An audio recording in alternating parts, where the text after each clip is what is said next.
Assalamualaikum warahmatullahi wabarakatuh. Halo semuanya, perkenalkan nama saya Hairunisa Hajiatari dengan NPM 022722111170. Saya mahasiswa aktif semester 5 dari Universitas Khairun, Fakultas Ekonomi dan Bisnis, Program Studi Akuntansi. Pada kesempatan kali ini, saya ingin berterima kasih kepada Bapak Dr. Swito selaku dosen pengampu teori akuntansi. Dan pada kesempatan kali ini juga, saya ingin sedikit membahas mengenai 7 teori perspektif dalam akuntansi. Baik, yang pertama ada normatif accounting theory adalah salah satu pendekatan dalam teori akuntansi yang berfokus pada bagaimana akuntansi seharusnya dilakukan, bukan hanya bagaimana praktik akuntansi terjadi pada saat ini. Di sini bersifat dan bertujuan untuk memberikan pedoman atau prinsip-prinsip yang ideal bagi akuntansi dengan mempertimbangkan tujuan utama dari laporan keuangan, kebutuhan pengguna, dan dampaknya terhadap pengambilan keputusan. Karakteristik utama dari normatif accounting theory adalah di mana berdasarkan prinsip ideal, salah satu karakteristik utama dari normatif accounting theory adalah pendekatan yang berbasis pada prinsip ideal. Pendekatan ini menetapkan kerangka kerja yang dianggap paling sesuai untuk memenuhi kebutuhan pengguna laporan keuangan tanpa terlalu terikat pada praktik akuntansi yang ada pada saat ini. Prinsip ini berangkat dari asumsi filosofis atau pandangan tentang tujuan utama laporan keuangan, seperti memberikan informasi yang relevan, andal, dan dapat dimengerti oleh pengambil keputusan. Dalam konteks ini, teori menentukan apa yang terbaik untuk semua pemangku kepentingan, meskipun implementasinya mungkin memerlukan perubahan signifikan terhadap praktik yang sudah mapan. Pendekatan ini juga sering mencakup usulan standar dan pedoman baru yang bertujuan memperbaiki kelemahan dalam sistem akuntansi yang ada, misalnya penggantian metode historical cost dan fair value accounting sering dipromosikan dalam kerangka teori normatif karena dianggap lebih mampu mencerminkan kondisi ekonomi aktual. Prinsip ideal ini didasarkan pada pandangan laporan keuangan tidak hanya mempresentasikan posisi keuangan perusahaan, tetapi juga harus memfasilitasi pengambilan keputusan yang lebih baik dan adil bagi berbagai pihak, termasuk investor, kreditur, dan masyarakat umum. Hal ini menunjukkan bahwa normatif accounting theory mengutamakan pandangan jangka panjang dalam praktiknya. Fokus pada relevansi, di mana salah satu aspek utama dalam normatif accounting theory adalah penekanan pada relevansi informasi akuntansi bagi pengambil keputusan. Pendekatan ini menganggap bahwa laporan keuangan harus dirancang untuk memberikan data yang paling berguna bagi pengguna seperti investor, manajer, atau kreditur dalam membuat keputusan ekonomi. Dalam kerangka ini, relevansi berarti informasi yang disajikan mampu membantu pengguna memprediksi kinerja keuangan masa depan atau menilai konsekuensi dari tindakan ekonomi yang telah diambil. Oleh karena itu, teori ini berfokus pada pengembangan standar yang mengutamakan informasi yang relevan dan mendukung tujuan pengambilan keputusan. Nah, sebagai contoh, penggunaan nilai wajar fair value dalam akuntansi aset dan kewajiban dianggap relevan dibandingkan biaya historis karena nilai wajar mencerminkan kondisi pasar saat ini. Informasinya itu memberikan gambaran yang lebih akurat tentang posisi keuangan atau dalam lingkungan ekonomi yang dinamis, sehingga membantu pengguna memahami risiko dan peluang yang dihadapi perusahaan. Dalam konteks ini, teori normatif mendorong praktik akuntansi untuk terus beradaptasi dengan kebutuhan pengguna dan perubahan lingkungan ekonomi, meskipun berarti meninggalkan pendekatan tradisional yang mungkin sudah lama diterapkan.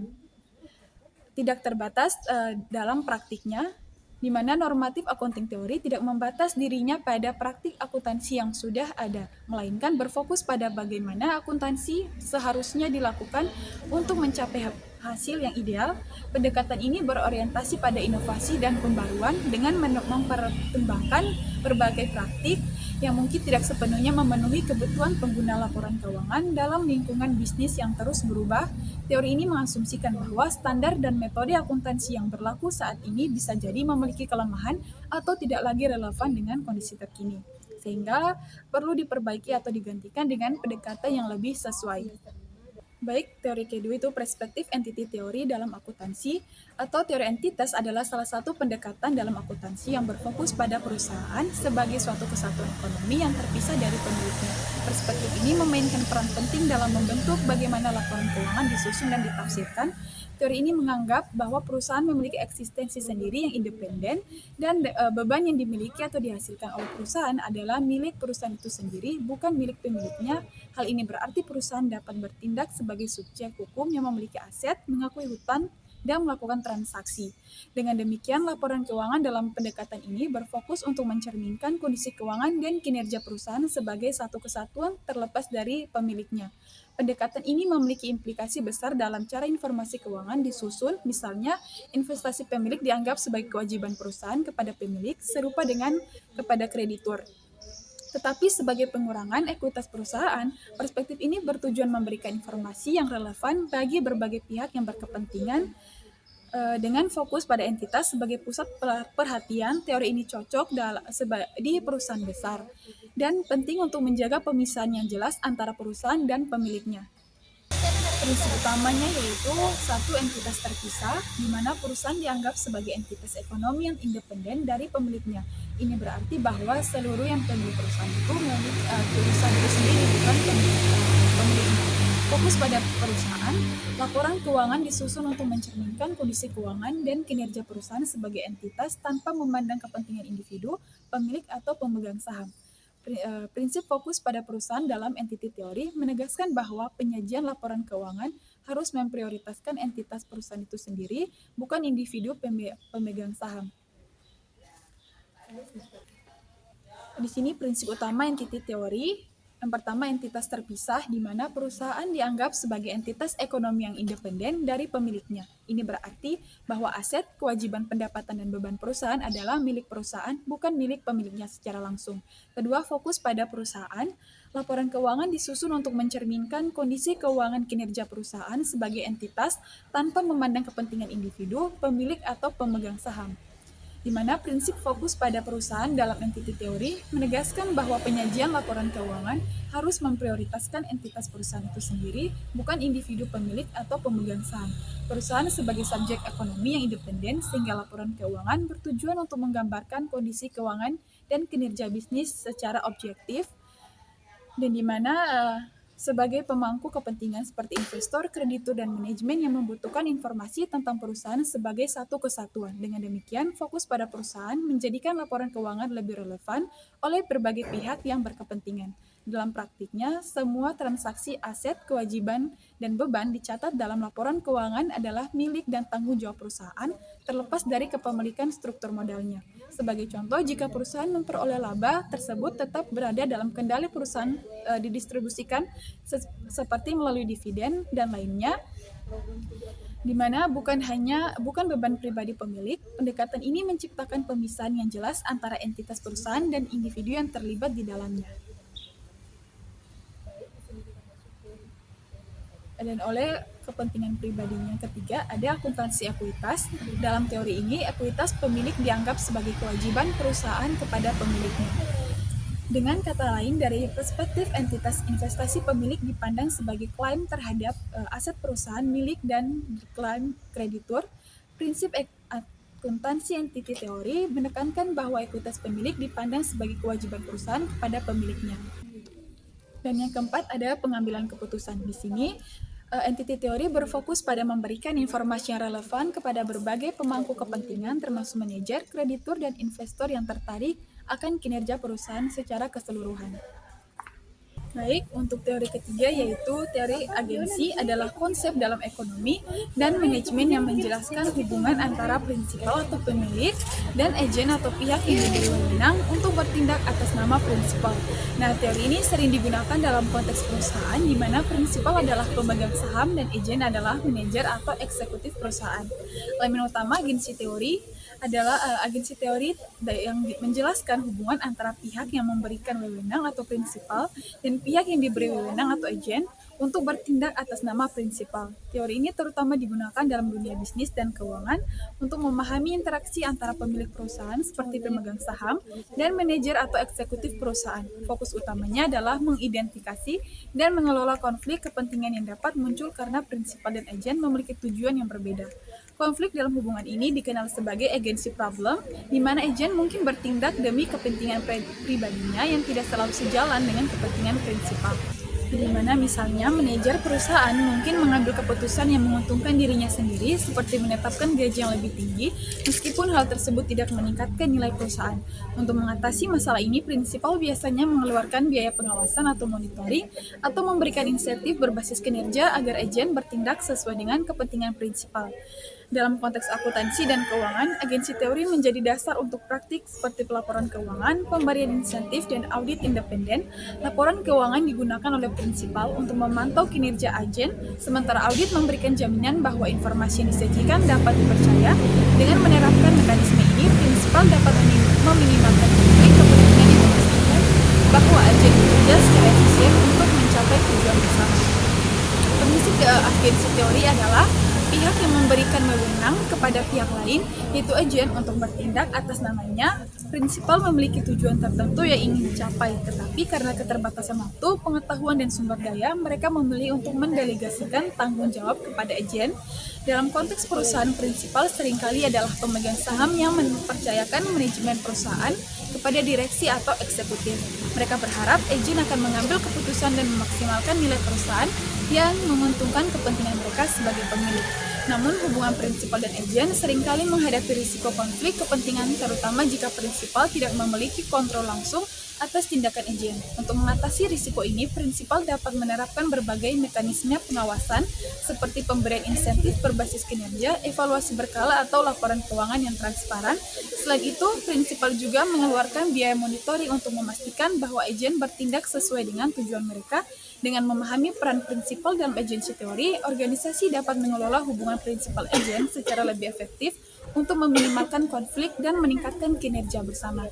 Agen dalam elemen utama agensi teori adalah pihak yang menerima wewenang dari prinsipal untuk bertindak atas nama mereka. Agen memiliki tanggung jawab untuk melaksanakan tugas atau membuat keputusan yang sejalan dengan tujuannya. Dalam konteks perusahaan, agen biasanya adalah manajer atau eksekutif yang menjalankan operasional sehari-hari atas nama pemegang saham. Dan agen sangat penting karena mereka memiliki keahlian, pengetahuan, atau akses langsung ke proses pengambilan keputusan. Baik, untuk teori perspektif dalam perspektif akuntansi keempat ada signaling teori, di mana signaling teori adalah teori yang menjelaskan bagaimana satu pihak atau pengirim sinyal memberikan informasi kepada pihak lain atau penerima sinyal untuk mengurangi ketidakpastian dan asimetri informasi dalam pengambilan keputusan. Teori ini pertama kali diperkenalkan oleh Michael Page pada tahun 1973 dalam konteks pasar tenaga kerja, di mana pencari kerja menggunakan pendidikan sebagai sinyal untuk menunjukkan kemampuan mereka kepada calon pemberi kerja. Dalam situasi ini mana satu pihak memiliki informasi yang lebih banyak atau lebih baik dibandingkan pihak lain, sinyal digunakan sebagai alat komunikasi yang kredibel untuk menyampaikan informasi yang tidak terlihat secara langsung. Dengan demikian, signaling teori memainkan peran penting dalam membangun kepercayaan dan meningkatkan transparansi antara pihak-pihak yang terlibat. Dalam dunia bisnis dan akuntansi, signaling teori sering digunakan untuk menjelaskan bagaimana perusahaan mengkomunikasikan kinerja dan prospek mereka kepada investor dan pemangku kepentingan lainnya. Misalnya, perusahaan dapat mengirimkan sinyal positif melalui pembagian dividen, laporan keuangan yang diaudit, atau pengungkapan tanggung jawab sosial perusahaan atau CSR. Tindakan ini menunjukkan bahwa perusahaan memiliki keuangan yang stabil, tata kelola yang baik, dan prospek yang menjanjikan sehingga meningkatkan kepercayaan investor. Selain itu, biaya yang dikeluarkan untuk mengirimkan sinyal tersebut juga memperkuat kredibilitas informasi karena hanya perusahaan dengan kondisi keuangan yang sehat yang mampu membiayai sinyal semacam itu. Dengan cara ini, signaling teori membantu mengurangi ketidakpastian dan mendorong pengambilan keputusan yang lebih baik. Konsep utama dalam signaling teori adalah yang pertama, informasi asimetris adalah situasi di mana satu pihak memiliki informasi yang lebih banyak atau lebih akurat dibandingkan pihak lainnya sehingga menciptakan ketidakseimbangan dalam pengambilan keputusan. Dalam konteks ini, informasi asimetris sering terjadi di pasar di mana penjual atau manajer memiliki pengetahuan lebih dalam mengenai kondisi internal suatu perusahaan dibandingkan investor atau pembeli. Ketidakseimbangan ini dapat menimbulkan ketidakpastian dan meningkatkan risiko pengambilan keputusan yang salah. Misalnya, manajemen perusahaan mengetahui kondisi keuangan dan prospek bisnis mereka, investor hanya dapat melihat dari kondisi publik yang berbeda, seperti laporan keuangan atau pengumuman resmi. Kedua, sinyal atau signal dalam signaling teori adalah atau informasi yang dikirimkan oleh pihak yang memiliki lebih banyak informasi atau pengirim sinyal kepada pihak lain yang memiliki informasi terbatas. Sinyal ini bertujuan untuk mengurangi ketidakpastian dan membangun kepercayaan melalui penyampaian informasi yang kredibel. Dalam konteks bisnis dan akuntansi, sinyal dapat berupa laporan keuangan yang diaudit, pembagian dividen, pengumuman laba, atau sertifikasi kualitas produk. Sinyal yang baik harus memiliki karakteristik kredibilitas dan relevansi sehingga dapat dipercaya oleh penerima sinyal untuk membuat keputusan yang lebih rasional. Misalnya, perusahaan yang membagikan dividen secara konsisten dapat memberikan sinyal bahwa kondisi keuangannya stabil dan memiliki prospek jangka panjang yang baik. Ketiga, interpretasi oleh penerima sinyal. Dalam signaling teori adalah proses di mana pihak yang menerima sinyal atau penerima menilai, memahami, dan mengevaluasi informasi yang disampaikan oleh pengirim sinyal. Proses ini sangat penting karena efektivitas sinyal bergantung pada bagaimana penerima memproses dan mempersepsikan informasi tersebut. Penerima sinyal akan menilai apakah sinyal tersebut dapat dipercaya berdasarkan kredibilitas, pengiriman, atau biaya yang dikeluarkan untuk mengirimkan sinyal. Misalnya, investor akan menafsirkan pembagian dividen sebagai indikasi bahwa perusahaan memiliki arus kas yang stabil dan prospek keuangan yang baik. Jika sinyal dianggap konsisten dan relevan, penerima akan merespon secara positif, seperti dengan meningkatkan investasi atau memperkuat hubungan bisnis. Namun, penerima sinyal juga harus waspada terhadap sinyal yang menyesatkan atau informasi yang tidak sepenuhnya akurat. Oleh karena itu, penerima sering menggunakan alat bantu seperti analisis data, laporan audit, atau rekomendasi dari analis keuangan untuk memverifikasi validitas sinyal. Proses ini juga dipengaruhi oleh pengalaman, pengetahuan, dan persepsi risiko yang dimiliki oleh penerima sinyal. Dalam situasinya, tidak memiliki cukup informasi atau keahlian untuk menilai sinyal, mereka mungkin bergantung pada opini pihak ketiga yang lebih kredibel. Dengan demikian, kemampuan penerima dalam interpretasikan sinyal secara efektif sangat menentukan keberhasilan komunikasi antara pengirim dan penerima, serta berperan penting dalam pengambilan keputusan yang lebih akurat dan mengurangi ketidakpastian. Nah, di sini ada contoh signaling teori, di mana signaling teori dalam akuntansi dapat dilihat dalam praktik perusahaan yang menggunakan laporan keuangan yang diaudit sebagai sinyal untuk menunjukkan transparansi dan kredibilitas kepada investor. Laporan keuangan yang telah diaudit oleh pihak eksternal memberikan jaminan bahwa informasi keuangan yang disajikan akurat dan sesuai dengan standar akuntansi yang berlaku. Proses ini juga melibatkan biaya yang signifikan sehingga perusahaan yang bersedia mengeluarkan biaya tersebut menunjukkan komitmen mereka terhadap integritas dan kejujuran dalam pelaporan keuangan. Investor akan menafsirkan sinyal ini sebagai indikasi bahwa perusahaan memiliki tata kelola yang baik dan manajemen yang dapat dipercaya, yang pada akhirnya meningkatkan kepercayaan mereka untuk berinvestasi. Baik, yang berikutnya ada stakeholder theory, di mana stakeholder theory adalah konsep dalam manajemen dan etika bisnis yang menekankan bahwa sebuah perusahaan memiliki tanggung jawab kepada semua pihak yang terpengaruh oleh aktivitasnya, bukan hanya kepada pemegang saham atau shareholders. Teori ini pertama kali diperkenalkan oleh Edward Freeman pada tahun 1984, di mana pemangku kepentingan atau stakeholders mencakup individu atau kelompok seperti karyawan, pelanggan, pemasok, komunitas lokal, pemerintah, bahkan lingkungan. Mereka memiliki hubungan langsung maupun tidak langsung dengan perusahaan yang dipengaruhi oleh keputusan serta kebijakan yang diambil oleh manajemen perusahaan. Oleh karena itu, perusahaan diharapkan mempertimbangkan kepentingan dan kebutuhan mereka dalam proses pengambilan keputusan untuk menciptakan nilai jangka panjang. Pemangku kepentingan atau stakeholders meliputi yang pertama, pemangku kepentingan internal adalah individu atau kelompok yang memiliki keterlibatan langsung di dalam organisasi dan terlibat dalam operasional serta pengambilan keputusan perusahaan. Contoh utama pemangku kepentingan internal meliputi karyawan, manajer, dan pemilik perusahaan. Karyawan misalnya memiliki peran penting dalam menjalankan aktivitas operasional perusahaan. Mereka bergantung pada perusahaan untuk mendapatkan gaji, tunjangan, dan keamanan kerja. Oleh karena itu, perusahaan harus memastikan kesejahteraan dan kepuasan karyawan untuk menjaga produktivitas dan loyalitas mereka. Selain itu, manajer bertanggung jawab dalam mengelola sumber daya perusahaan dan memastikan tercapainya tujuan organisasi. Mereka memiliki kewajiban untuk mempertimbangkan kepentingan karyawan dan pemilik perusahaan guna memastikan kelangsungan usaha yang berkelanjutan. Di kedua, prinsip hubungan timbal balik dalam stakeholder teori menekankan bahwa perusahaan dan para pemangku kepentingan memiliki keterkaitan yang saling mempengaruhi. Hubungan ini menciptakan tanggung jawab bersama di mana perusahaan bergantung pada dukungan dari pemangku kepentingan untuk mencapai tujuan bisnis, sementara pemangku kepentingan juga bergantung pada perusahaan untuk memenuhi kebutuhan dan harapan mereka. Misalnya, karyawan mengandalkan perusahaan untuk mendapatkan penghasilan dan keamanan kerja, sedangkan perusahaan membutuhkan tenaga kerja yang produktif mencapai kesuksesan operasionalnya. Dengan demikian, pelanggan mengharapkan produk atau layanan yang berkualitas, sementara perusahaan memerlukan loyalitas pelanggan untuk bertahan di pasar. Oleh karena itu, prinsip ini menuntut perusahaan untuk membangun hubungan yang saling menguntungkan, berbasis kepercayaan, komunikasi yang terbuka, dan komitmen terhadap kesejahteraan bersama guna mencapai nilai jangka panjang bagi semua pihak. Di mana ada manfaatnya, yaitu meningkatkan reputasi perusahaan merupakan salah satu manfaat utama dari penerapan stakeholder theory. Ketika perusahaan memperhatikan kebutuhan dan kepentingan para pemangku kepentingan seperti karyawan, pelanggan, komunitas, dan lingkungan, hal ini menciptakan citra positif di mata publik. Perusahaan yang menunjukkan komitmen terhadap tanggung jawab sosial dan praktik bisnis yang etis akan lebih dipercaya oleh masyarakat dan dianggap sebagai organisasi yang peduli terhadap isu-isu sosial dan lingkungan. Reputasi yang baik tidak hanya membantu menarik pelanggan, tetapi juga memperkuat loyalitas pelanggan yang sudah ada. Selain itu, perusahaan yang memiliki reputasi positif lebih menarik bagi investor dan mitra bisnis yang pada akhirnya dapat meningkatkan daya saing dan pertumbuhan jangka panjang.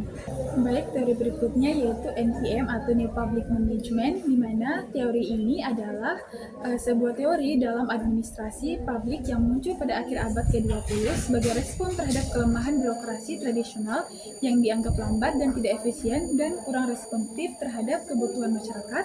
Teori ini mengadopsi prinsip-prinsip manajemen sektor swasta untuk diterapkan dalam sektor publik dengan tujuan meningkatkan efisiensi, efektivitas, dan akuntabilitas. Salah satu prinsip utama NPM adalah orientasi pada hasil atau output oriented yang menekankan pencapaian kinerja yang terukur daripada hanya mengikuti prosedur administratifnya. Selain itu, NPM mendorong privatisasi, kontrak dengan pihak ketiga, serta desentralisasi kewenangan untuk mempercepat pengambilan keputusan dan memberikan fleksibilitas dalam pelaksanaan program. Pendekatan NPM menempatkan masyarakat sebagai konsumen layanan publik, yang berarti pelayanan harus berorientasi pada kebutuhan dan kepuasan pelanggan. Dengan demikian, kinerja organisasi publik diukur melalui hasil yang nyata dan terukur, seperti kepuasan pengguna layanan, transparansi anggaran, dan pengurangan biaya operasional. Meskipun menawarkan banyak manfaat, NPM juga menghadapi kritik, terutama karena cenderung berorientasi pada efisiensi ekonomi dan keuntungan jangka pendek, sehingga berisiko mengabaikan keadilan sosial dan dampak jangka panjang. Namun, teori ini tetap menjadikan kerangka kerja yang signifikan dalam reformasi administrasi publik, terutama dalam upaya meningkatkan akuntabilitas dan kualitas pelayanan di berbagai negara. Beberapa karakteristik utama NPM yaitu orientasi hasil, di mana output oriented dalam public management menekankan bahwa kinerja sektor publik harus diukur berdasarkan hasil yang dicapai, bukan hanya pada proses atau prosedur yang diikuti. Pendekatan ini mendorong lembaga pemerintah untuk menetapkan tujuan yang jelas, mengidentifikasi indikator kinerja yang terukur, dan fokus pada pencapaian hasil yang memberikan dampak bagi masyarakat.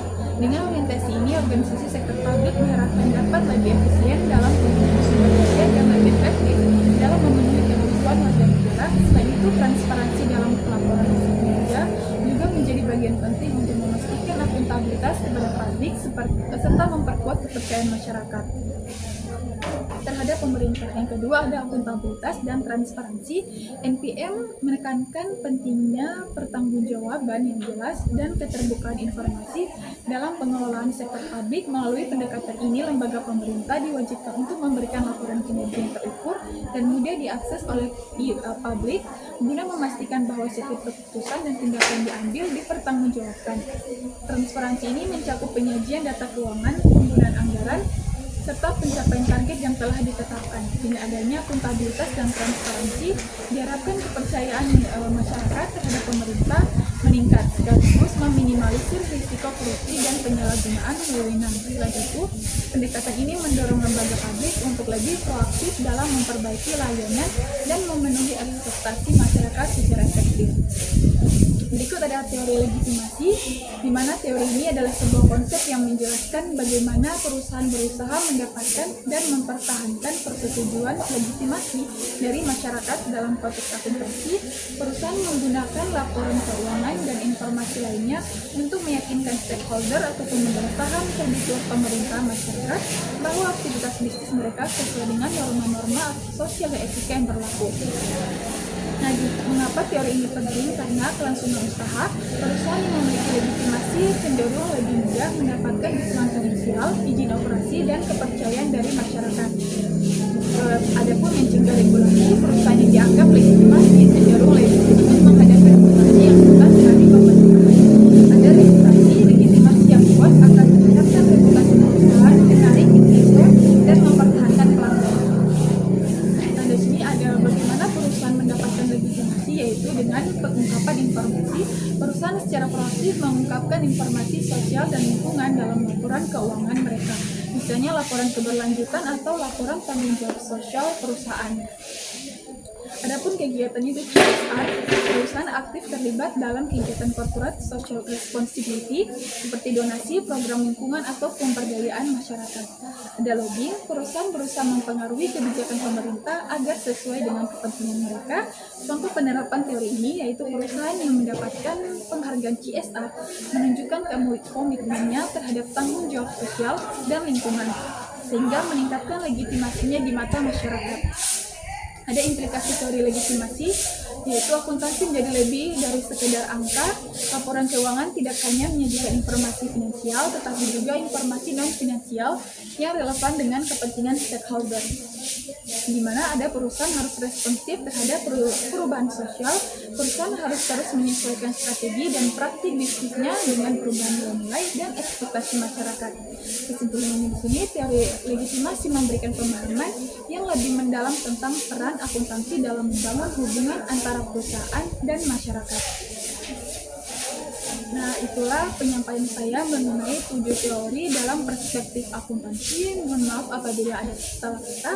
Saya Hairunisa undur diri. Wabillahi taufiq wal hidayah. Wassalamualaikum warahmatullahi wabarakatuh.